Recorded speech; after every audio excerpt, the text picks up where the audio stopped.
Welcome back. This is the Value Analysis Program, and now we're going to talk about engagement. In particular, we're going to be talking about physician engagement. And so, if there's one thing that drives me crazy, and that is that whenever I hear people say physicians are not engaged, wrong. Physicians are already engaged. You just may not necessarily notice it. Physicians are maximally engaged in just about everything that they're doing. In fact, actually, when I was in practice, I didn't think that there was a day that went by where I didn't feel like I was maximally engaged in particularly patient care. I think what people mean by physician engagement and the lack of it is that physicians may not necessarily be engaged in things that we would like them to be more engaged in. So, as an example for value analysis, it may be how do we cut the cost of supplies? Well, physicians may not necessarily be engaged in a way that we want them to, but that doesn't mean that they're not engaged. Physicians are engaged with supplies, they use them every single day. So, it's how do you bring them into that discussion in a way that they now feel like they have a say in the process. And so we're going to talk more about that. And for this program's purposes, we're going to focus on physician engagement and how it applies to value analysis program. I'll give you several examples of this. But the first thing to remember is and I call them 10 rules for physician engagement. There's probably more than that, but I just kept it at 10 to keep it simple. The first two rules are probably the most important rules, and everything that follows is about maintaining physician engagement. So the first two rules are about how to avoid disengaging them, and the last 8 rules are about how to engage them. But forget about trying to engage them. Once you disengage them, it's really almost impossible to engage them afterwards, or at least it's very difficult. So learn how not to disengage them first, and then move on to how to engage them. Because if you can avoid disengaging them, engagement is actually a lot easier than you would think. So rule number 1, if you want physician engagement, then avoid behaviors and language that are known to disengage them. And so the example I have for this is I was a chief medical officer. I was at a department of surgery meeting, and one of our administrators came in, was doing a presentation, and it was early in the morning, and everybody's just waking up, and but I could tell all of a sudden, like immediately within 1 to 2 minutes of the administrator talking, physicians were upset about something, and realize, holy cow, this is going to blow up here really fast. And so what was it they were upset about? Well, in the first 1 to 2 minutes, she had managed to use the words like compliance, mandatory, policy, CMS, Joint Commission, things that are words and phrases that I can guarantee you generally disengage many physicians. And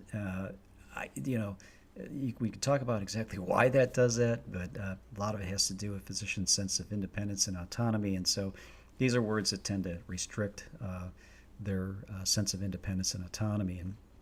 And so generally words to be avoided, particularly when you're first starting a conversation. And so what was also interesting was a little later, she came and gave the exact same presentation to our C-suite, and there was nobody was getting upset. Everybody was listening. In fact, actually, she got an applause at the end of the presentation. So, how is it? Two different audiences. One is completely disengaged, and the other is engaged. Well, as it turns out, when she's out there saying things about audits and compliance, what she was really trying to say is they had good news. They had noticed that their hand washing rates had improved, and so here she is delivering good news, but it was interpreted as negative news because of the language that was being used by the physician group, whereas the administration group, who's a little bit more used to that type of language, generally doesn't see it as disengaging, and was applauding the fact that there was good news on the hand washing rate. So it's interesting that the complete difference in how people approach things purely based on language and behaviors. And so avoid those when you can. There's no reason to go in and say, well, you shouldn't be upset. It's like, no, they probably will be, so don't even bring it up. So and the other thing to remember is and this is rule number 2, there are going to be times when you have to deliver bad news and you have to use certain language and behaviors. There's nothing you can do about it in terms of using that language, but you can proactively mitigate the effects of unavoidable actions that are considered disengaging to physicians. And so it's better to show you an example of this, or describe an example of this, than it is to go into this without that. So as an example, we were involved, involved in a value analysis program project, and we were working with several vendors, and in particular one product category. We were going to come back with an all-play strategy. We wanted to come in with what we thought was a fair price for the products, and we had a pretty good experience that one of our vendors was going to walk away from the table. We just worked with them before. That was just their strategy. That's how they always did it. They got up, they walked away, they demanded a price increase, and then got upset. And so we ran a usage list, and we wanted to know who the physicians were that were going to be using that particular vendor. And we went out and told them, said, this is what we're doing. We're trying to get a fair price. We're trying to get all the vendors to be involved. We have a feeling that this vendor may walk away, but here's our plan if they walk away. If they walk away, we are going to make sure we have enough product on the shelf for the short term. It'll certainly be there up until the product contract ends. There will probably be about 30 to 60 days of product on the shelf that you can use. And here are the alternative products you can transition to in that time period. And, they weren't happy with this news. They were, we got to do something. It's like, look, we can't have them come back and keep jacking up the price on us, particularly when we know it's not a fair price. And so they weren't happy with what we had to do, but they understood it. And not only that, but they had a plan for what they were going to do when or if this ended up happening. And sure enough, the vendor did. They walked away from the table and went running to the surgeons, but the surgeons were ready for them. They just said, look, we knew this was coming. You guys should have negotiated a little bit better in terms of your pricing, and you'd still be here. And so the vendor said, well, we're going to show them. We're going to walk away. So they did. They walked away for 18 months, and they lost all of their market share in that particular product category during that time period, and came back to the table and had to renegotiate at an even lower price point had they accepted the original one 18 months earlier. So it's interesting how when you can do this, you can get what you want in terms of supply chain, but also work with your physicians to help them get what they need in terms of being able to deliver their day-to-day practice. So rule number 3, and then we're moving on to those types of rules that are all about physician engagement. So we'll get away from the disengagement, because hopefully we've learned enough now that we're not going to do that to start the conversation. If you want physician engagement, start with what they already are engaged in doing. And so I always hear this all the time, like, well, how do you know? I say, well, you could ask them, but that's usually not a really good way to necessarily get them to pinpoint things that they're engaged in doing. But hospitals have a lot of data. You can run data lists, you can run usage lists, you can see the types of patients they're seeing, the types of cases they're doing, the types of product they're doing, the vendors that they have loyalties to. You can see their outcomes. It's a lot of data out there. And guess what? Physicians are very engaged in all of that stuff. So as an example, if you wanted to know who is working with a particular product category, you just run a usage list.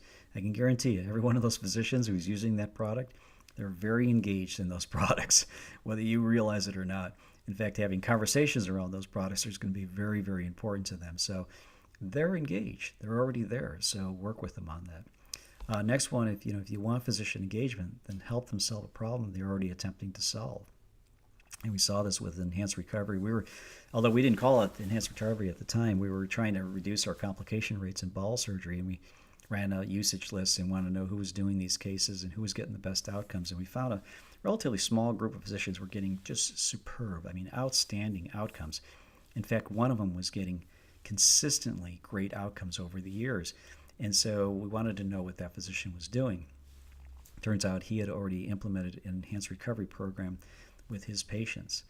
And so we went out and talked to him and asked him, we said, what are you doing? And he gave us some advice about what he was doing, what he found to be helpful. And then we said, we're going to try to set this up as a system initiative. And we're going to get the entire system on board with enhanced recovery. And he just said, good luck. No way. He goes, I've been telling people about this for years. I can't even get my own partners to change their practice in order to do this. He'd identified the problem. He solved it for himself. And he was trying to already solve it for the entire system, and particularly for his own practice. And he was having trouble with that. And sure enough, we came along and helped him develop it for the entire system. And we were fortunate. Our enhanced recovery program took off great. And we ultimately ended up getting about a 28% drop in complication rates and almost 18% drop in readmission rates. So here's a physician out there attempting to solve a problem, and you come along and you help him solve it. Not only that, but he gave us direction on how to solve the problem, which was even better. So that's a way to get physician engagement. So These types of things obviously lead to improvements in cost savings. So it's really important to go out there and see what types of problems they're trying to solve, because you may have the solution, and not only that, but you'll get engagement as a result of it. So rule number 5, you want physician engagement that appeal to their sense of fairness and what is right for the sustainability of their practice, their service line, or even the hospital in which they practice. And we were just starting out our value analysis program. We really weren't sure if we should apply it to this particular product category. But we're really having trouble there. It was a very expensive product. We were losing money on every single case that was being done. And we were talking about maybe sole sourcing. We had 4 vendors in this space, and we were going to sole source down to 1, free up a little bit of market share, and that way get one of the vendors to just give us a better pricing. We also thought about consolidating the practice into 1 or 2 hospitals in our system, and that way just having a small number of physicians use that product for those particular cases. And instead, we decided to do value analysis. So we brought together a group of physicians, ran usage lists, found out who was using the product, and sat in a room with them and told them the problem and said, remember, physicians are problem solvers. This is the problem. It costs a lot. The prices have been going up every year for the last 10 years. Not only that, but we know that this is not a fair price. We have a good sense of what the market is able to generate out there in terms of price for this product. And these guys they're off the charts. And not only that, but we're thinking about consolidating into either a sole source and including consolidation of the practices into 1 or 2 facilities. And this was not going well with them. And we said, help us with a solution. And they said, let's go back to the all-play strategy. Let's use that fair price, and we'll support it. So we did, and we had 2 of the vendors that originally balked. They wanted price increases, and the physicians supported us. And eventually those 2 vendors came back to the table, and we were able to get back in, and we got our fair price, and physicians were able to maintain the practices that they had established. So it's nice when you can get that level of engagement. Here it was because they realized this wasn't fair, but it also was going to start to impact their personal practices, and so that's another way to get engagement. So rule number 6, if you want physician engagement, then appeal to their interest and passion for science. So here's another example. We had surgery clinical consensus groups in our organization, and these are groups that sat down and talked over clinical practices for the organization, and we had wanted to bring in reprocessing. So it was kind of borderline whether it was a clinical practice or not, but it was really more of an operational practice. And so we brought it to this group. There wasn't a whole lot of buy-in for reprocess equipment, and at this time, and we brought it in for discussion. And it was a very passionate discussion, but it wasn't leaning towards bringing in reprocess equipment. There are a lot of physicians, surgeons in particular, had some issues with it. They were really concerned. They thought that the defect rate for these reprocessed equipment was going to be higher than the original equipment manufacturer's rate. And so one of our more thoughtful members of the group, though, he said, hey, we've got a lot of data. Why don't we study this, right? That interest and passion for science, why don't we study this? I want to see if we can resolve it through there. And so we did. We pulled the data, and what we found was interesting is we discovered that the defect rate for the OEM, the original equipment manufacturer, energy devices was 4.9 times higher than that for the reprocessed devices. And there was a lot of reasons for it. I ended up publishing this in the Journal of Medical Devices in December 2015.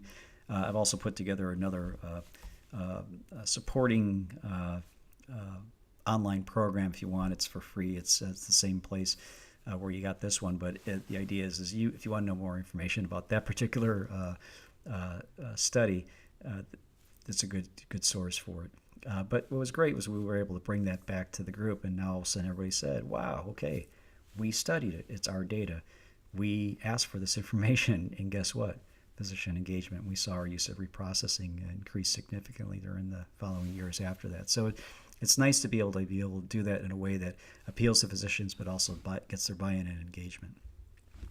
Rule number 7, if you want physician engagement, then appeal to their competitive spirit. We did this one with supply costs. In particular, we're looking at lab choles. And so we went out and we ran a list of people who did lab choles. We focused on one large group at one hospital and wanted to work with them first to see how this worked. And so we showed them their pricing for their lab choles, and it didn't change anything. We thought there was a little bit of movement, but not a lot. And then we showed them the in a blinded fashion, the pricing of other physicians. And I learned this trick at Intermountain Healthcare. Dr. Brent James puts on a course there, advanced training program. And by the way, just a plug for them. Absolutely outstanding course in terms of quality improvement. And so, but we use that as a way to appeal to our surgeons and understand, and particularly their competitive spirit.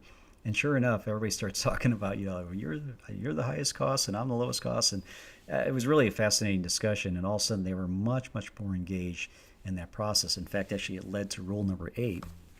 If you want physician engagement, empower them to create their own solutions. We asked them, what are you going to do with this? And so what they ended up doing was they came up with a single preference card for lap choles for their entire group. Not only that, but they developed their own little clinical pathway for how they were going to approach lap choles. And so they wanted to sell themselves as the high-value general surgery group doing lap choles, and they were going to do this process for other types of procedures. And so they were going to be the ones who had the best quality at the lowest cost. And so here they are. They came up with their own solution that complete alignment with what the organization would like. Yeah, I couldn't have been able to come up with or even enforce that type of solution on them had I wanted to. But when they created it their own, guess what? They owned it, and now all of a sudden they were willing to do it. Rule number 10, if you want physician engagement, then listen to them when they're upset. They're already maximally engaged, and they may be harboring ideas worth considering. And I learned this one. I was a chief medical officer, and I was getting ready to leave for vacation. I got a call from a surgeon. He was just hot under the collar. Man, he was upset. And he was going on, and it was like every other word was like some F-bomb or something. And I'd known this guy for years, so I kind of, I just said, all right, well, I'll just let him vent. But while he was venting, I was taking some notes. I was scribbling on a notepad next to me. And he eventually cooled off, and we, parted on good terms. And I said, I'll give you a call later, and I'm leaving on vacation. So I left on vacation, came back, and I was sorting through some stuff on my desk and ran across this little notepad with some stuff scribbled on it. And I was looking at it, I was like, oh, wow, that's a pretty good idea. We should do that. And all of a sudden it hit me. It was from the surgeon who was so upset the week before. He wasn't just upset. He was passionate about something. He had an idea. That's what he was trying to tell me. But I was so focused on the F-bombs and everything else that I wasn't really listening to him. Hidden inside all of that, all that hostility, he actually had some pretty good ideas. So which we ended up implementing. But it's interesting. Put the filters on when you hear people come in. If they're yelling and screaming, just put the filters on. Find out what it is that they're really talking about, because you can be surprised. You're going to find some really good ideas buried underneath all that hostility. So it's just something you have to train yourself to do. It's not easy to do, especially if they start making it personal about you. And there's just times, though, when you just have to listen to them, because there's really good ideas buried there. Rule number 10. So this gets back to sort of rule number 1, which is if you want physician engagement, then communicate with words that positively reflects the things they value.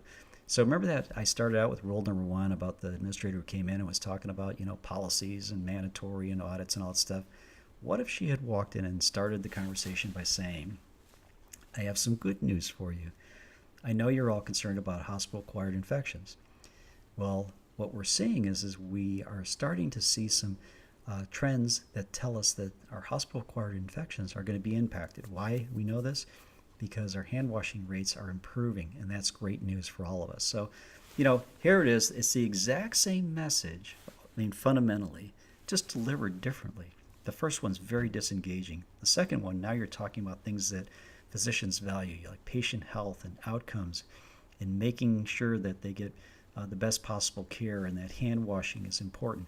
Those are things that physicians really do value. So it's important to be able to communicate that in a way that you get your message across to them. I just think that when we approach physicians in particular, just use the language that they like to hear. You can get the exact same message delivered. Not only that, but it'll be more effective, and you'll have a better engagement from your physician group. So that's it for right now. If you have any questions, obviously you know how to get a hold of me by now. And I think that one of the important things to remember, though, is start first by not disengaging the group. Second, move on to those things that engage them. And probably the best way to do that is to focus on things that they value and things that they're already engaged in doing, and help them solve the problems that they're trying to solve. That'll get more buy-in, more engagement than you could ever imagine. So with that, We're going to move on to the next section, and I thank you very much for paying attention, and have a great day.